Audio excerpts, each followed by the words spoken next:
دا د قرآن کریم د شروع نه مخکې به یو څو اهم خبرې ذکر کړو د پاره د دې چې مخکې د قرآن کریم په پوهه کې موږ ته اساني پیدا شي. اول د قرآن کریم معنا سره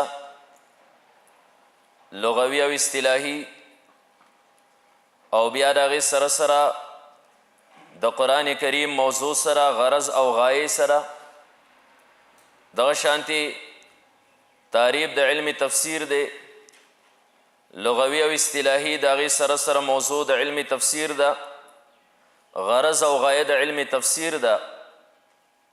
دا یو څو خبرې به ذکر کو غټې غټې خبرې به ذکر کو ډېر جزیات به پکې نه بیانو چې اصل بیا د قرآن کریم ترجمې ته په اسانۍ ورسو. د قرآن کریم لغوي معنا په دې کې د علماء کرامو دو قول دي. نمبر 1 چې قرآن دا محموز اللام دی د قرأ یقرؤون، قرآن دا مصدر دی په معنی د اسم مفعول باندې د مقروءن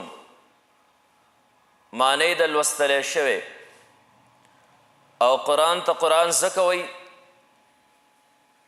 چې دا لوستلی کېږي دنیا کې ډېر زیات.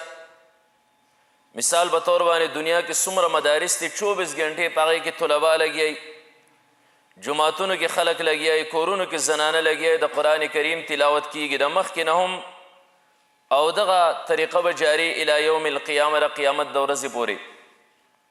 نو قرآن یا محموز اللام د قرأ یقرؤون مصدر په معنی د اسم مفعول باندې لوستلی شوی. او دویم قول دا دی چې دا ماخوذ دی د قرنه نه په معنی د اتصال او د پیوسوالي. نو قرآن ته بیا قرآن ځکه وایي چې د دې کلمات د دې آیتونه د دې رکوګانې د دې مضامین دا ټول د یو بل سره پیوست دي. نو ځکه قرآن ته قرآن وایي. دا د قرآن کریم لغوي معنی شوه. یو قرآن دا د دې کتاب مشهور نوم دی، نور د دې بلا نومونه دي د قرآن کریم. قرآن 15 نومونه د خپل ځان دپاره ذکر کړي کوم چې د دې حقیقي نومونه دي.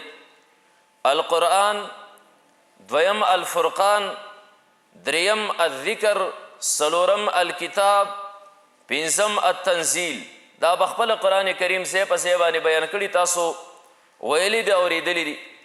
نور د قرآن کریم صفتي نومونه دي چې تقریبا د 90 نه سوا د قرآن کریم صفتي نومونه دي. نو دا پکې مشهور دی قرآن. وس اصطلاحي تعریف د قرآن سره په اصطلاح کې قرآن څه ته وایي؟ نو اصطلاحي تعریف علماء کرامو کړی دی القرآن المنزل علی الرسول المکتوب فی المصاحف المنقول عنه نقلا متواترا بلا شبهة. چې قرآن هغه کتاب دی القرآن المنزل علی الرسول پر رسول الله صلی الله علیه وسلم باندې نازل شوی دی. المکتوب فی المصاحف مصاحفو کې لیک دی. المنقول عنه نقلا متواترا او د نبی علیه الصلاة والسلام نه موږ ته په تواتر سره را نقل شوی دی او په داسې تواتر سره را نقل شوی چې بلا شبهتین په دې را نقل کولو کې څه قسمه شک او شبهه نشتی. څنګه چې په رسول الله مبارک باندې نازل دی هماغه شانتې موږ ته په تواتر سره را رسېدلی څه قسمه شک پکې نشتی چې نبی علیه الصلاة والسلام په زمانه کې یو شان قرآن او موږ ته را رسېدلی دا بل شانتې دی. دا د قرآن کریم اصطلاحي تعریف دی. یو تعریف اهل اصولو کړی دی، اصولیینو. هغه داسې تعریف کوي هو الکتاب المنزل علی رسول بنقل متواتر بلا شبهة.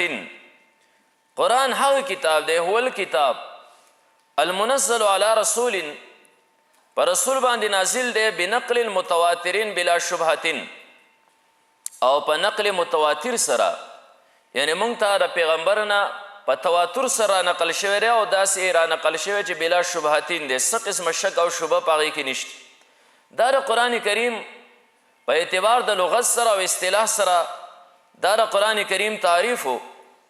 وس د هر یو علم دپاره د هر یو څیز دپاره یو خپله موضوع تاسو ولي چې د هغې د عوارض ذاتیو نه په هغې کې بحث کیږي موضوع د قرآن کریم سره قرآن کریم د څه نه بحث کوي نو موضوع د قرآن کریم دا توحید د باری تعالی دی دا د الله د توحید نه ذکر کوي نو موضوع توحید د باری تعالی شو بعضې علما وایي چې الانسان من حیث انه مکلف دا د قرآن کریم موضوع ده الانسان من حیث انه مکلف یعنی موضوع د قرآن انسان دی په دې اعتبار سره چې دا انسان مکلف دی خو راجح خبره دا ده چې د قرآن کریم موضوع دا توحید دی توحید د باری تعالی بیا دریمه خبره به دا ذکر شي چې غرض او غایه د قرآن کریم سره غرض او غایه د قرآن کریم سره قرآن کریم موږ زده کړو په هغې باندې عمل وکړو د دې څه غرض دی نغه حصول د سعادت الدارین